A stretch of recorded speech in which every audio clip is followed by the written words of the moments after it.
नमस्कार मित्रों, आपका बहुत बहुत स्वागत है केडी क्लासेस में। आज हम आप लोग को पढ़ाएंगे संविधान के बारे में। ठीक है, तो संविधान के बारे में आज हम आप लोग को पढ़ाएंगे। संविधान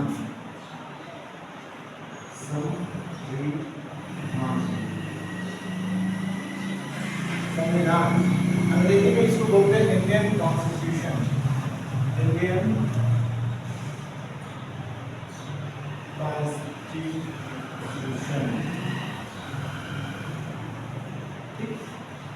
कॉन्स्टिट्यूशन।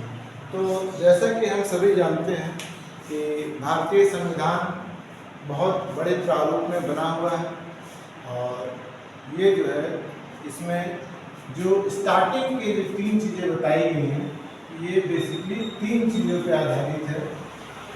3 चीज़ें हैं इसमें। पहला है अनुसूचियाँ।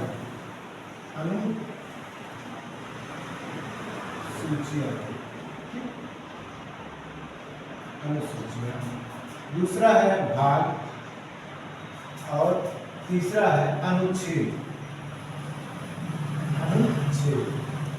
ठीक है, तीसरा है अनुच्छेद। अनुसूचियाँ कितनी हैं? अनुसूचियाँ जब ये हमारा संविधान बना था तो उस समय 8 थी। कितनी थी? 8 अनुसूचियाँ थी। इसको बढ़ा करके कितना किया गया? 12। तो अगर आपसे क्वेश्चन पूछा जाए कि संविधान में अनुसूचियाँ कितनी थी, तो आप लिखेंगे 8।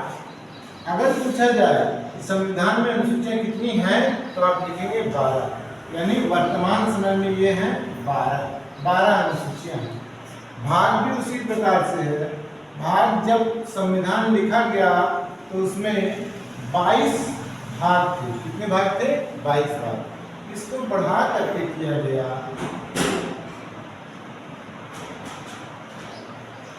बढ़ा करके किया गया 25।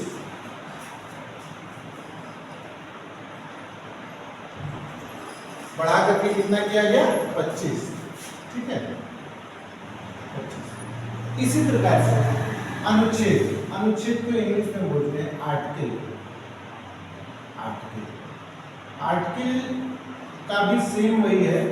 जब संविधान लिखा गया तो इसमें आर्टिकल थे 395, जिसमें क ख ग घ और इस प्रकार से बढ़ा करके वर्तमान समय में लगभग क ख ग 1 2 3 ABC ऐसे ऐड करके लगभग 444 आर्टिकल हैं। ठीक, क्लियर है? तो संविधान के 3 पार्ट हैं: अनुसूचियां, भाग और अनुच्छेद।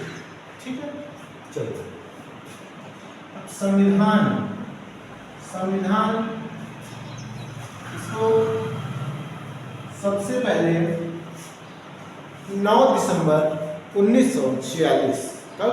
9 दिसंबर 1946 को संविधान सभा का प्रथम अस्थायी अध्यक्ष जिसको चुना गया वो थे सच्चिदानंद सिन्हा जी। कौन थे? सच्चिदानंद सिन्हा।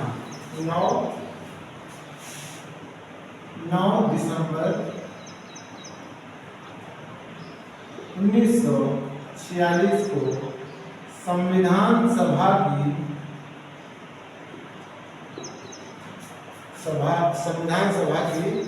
प्रथम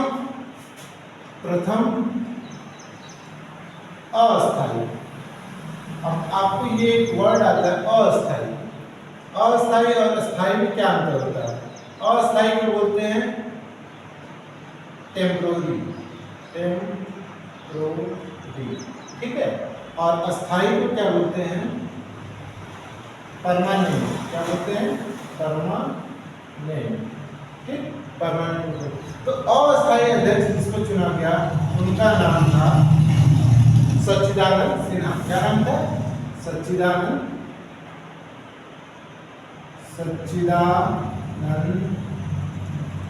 सिन्हा। ये अक्सर करके क्वेश्चन पूछा जाता है। ठीक है, सच्चिदानंद सिन्हा। 9 दिसंबर 1946, याद रखिएगा ये। अच्छा, इसके 2 दिन के बाद क्या हुआ, अगर हम इसमें नेक्स्ट करें 2 दिन बाद, 2 दिन बाद ठीक 11 दिसंबर 1946 को फिर इसकी सभा की दूसरी बैठक हुई। सभा की दूसरी बैठक और इसमें डॉक्टर राजेंद्र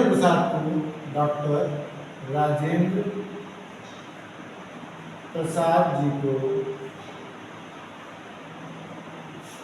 परमानेंट यानी स्थायी अध्यक्ष चुन लिया गया। क्या, कौन सा अध्यक्ष? परमानेंट यानी स्थायी अध्यक्ष चुना गया। ठीक, यहां तक आपको समझ में आ गया, स्थायी अध्यक्ष चुना गया। ठीक, इसके जस्ट 2 दिन के बाद, किसके जस्ट 2 दिन के बाद, इसके जैसे हमने लिखा ना 2 दिन बाद, इसी तरीके से इसके ठीक 2 दिन बाद, तो 2 दिन बाद कौन सी डेट आएगी, ध्यान दीजिएगा, 13 दिसंबर 1946। 13 दिसंबर 1946 को कौन सी घटना घटी? इस दिन जवाहरलाल नेहरू यानी पंडित जवाहरलाल नेहरू जी ने संविधान सभा की आधारशिला रखी। इसकी क्या रखी? पंडित जवाहरलाल नेहरू ने संविधान सभा की आधारशिला रखी। ठीक, समझ में आ गया? यानी किस डेट में? 2 दिन बाद, यानी 13 दिसंबर 1946 को पंडित जवाहरलाल नेहरू ने संविधान सभा की आधारशिला रखी।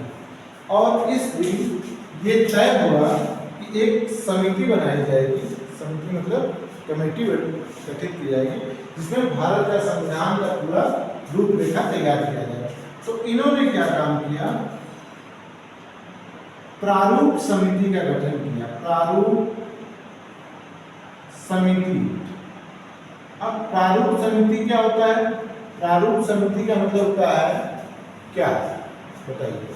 प्रारूप समिति का मतलब होता है ड्राफ्टिंग कमेटी। क्या होता है? Drafting committee.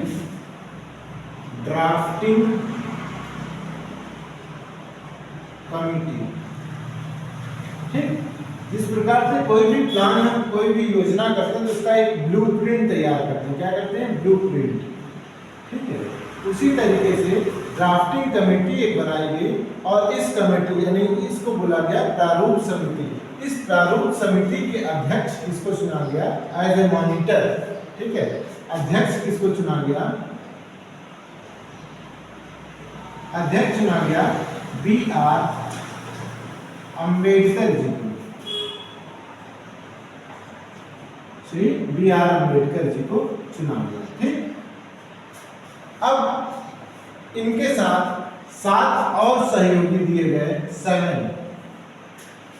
7 सहयोगी और दिए गए, जिनमें के.जी. मावलंकर और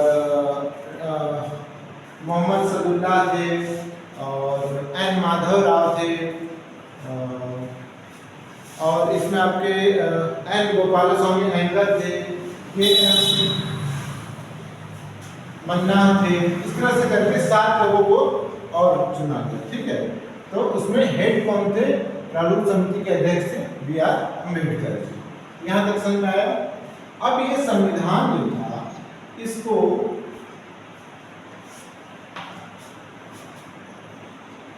इतना समझ में आ गया? इस संविधान को बनने में 2 साल, कितना? 2 साल 11 महीना और 18 दिन लगे। कितना दिन लगे? 18 दिन। 2 साल 11 महीना 18 दिन में ये संविधान पूर्ण रूप से बन के तैयार हुआ। अलग अलग जगह से लिए हुए कुछ ब्रिटेन से लिया गया, कुछ अमेरिका से लिया गया, कुछ रसिया से लिया गया, कुछ इंग्लैंड से लिया गया, हर जगह से कुछ चीज़ें लेकर के ये बना। अगर आपसे पूछा जाए कि प्रारूप समिति के अध्यक्ष कौन थे, तो अध्यक्ष B.R. अम्बेडकर जी थे। अगर क्वेश्चन ये पूछ ले कि संविधान को लिखा किसने था, ठीक, तो आपका क्या जवाब होगा? लिखने की बात अगर यहाँ आएगी, आप यहाँ लिखेंगे कृष्ण बिहारी नारायण रायजादा।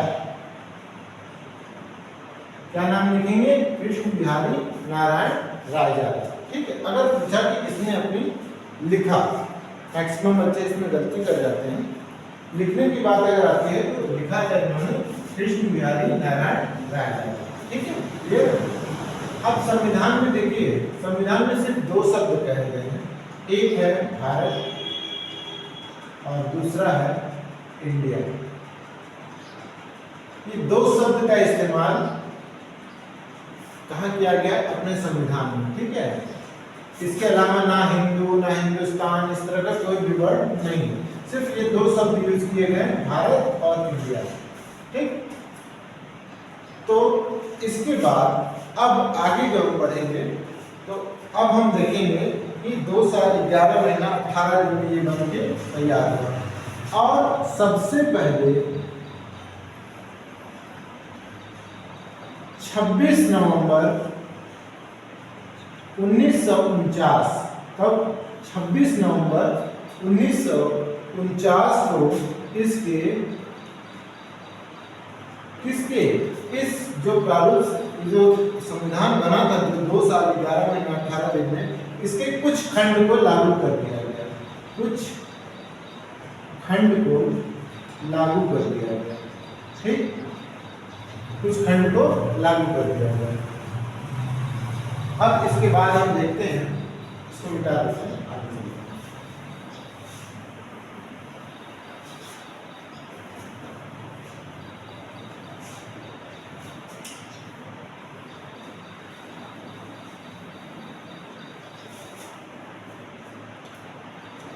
हाँ, 26 नवंबर 1949 को इसके कुछ खंड को लागू किया गया, कुछ खंड को लागू किया गया। ठीक, कुछ खंड को लागू किया गया। 24 जनवरी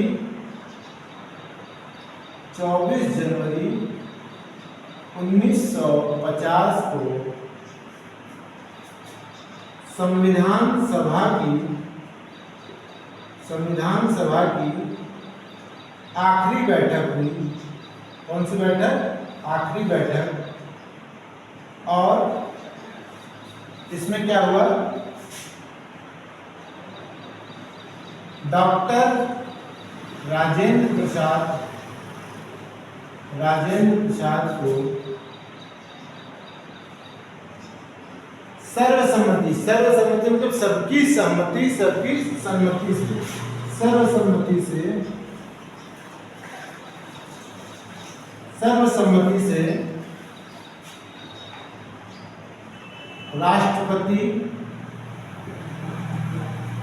चुना गया। ठीक, सबकी सहमति से राष्ट्रपति चुना गया। ठीक, क्योंकि हमारे संविधान में क्या होता है? फर्स्ट मैन कौन होता है? इंडिया या भारत बोलते हैं तो फर्स्ट मैन इज क्या? प्रधानमंत्री या राष्ट्रपति? राष्ट्रपति। पहला आदमी कौन होता है? राष्ट्रपति। ठीक है। प्राइम मिनिस्टर में होता है राष्ट्रपति। ठीक है, राष्ट्रपति चुनाव। ठीक, अब यहाँ भी देखिए, ठीक 2 दिन बाद, कितने दिन बाद? 2 दिन बाद। ये हम बार बार इसलिए लिख रहे हैं कि कुछ घटनाएं ऐसी हुई हैं जो ठीक 2 दिन बाद चेंज होती है। 26 जनवरी 1950 26 जनवरी 1950 को संविधान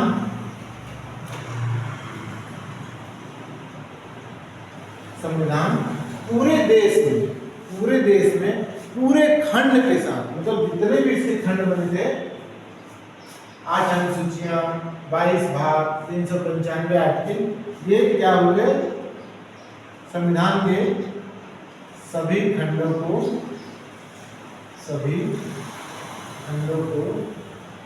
लागू किया गया।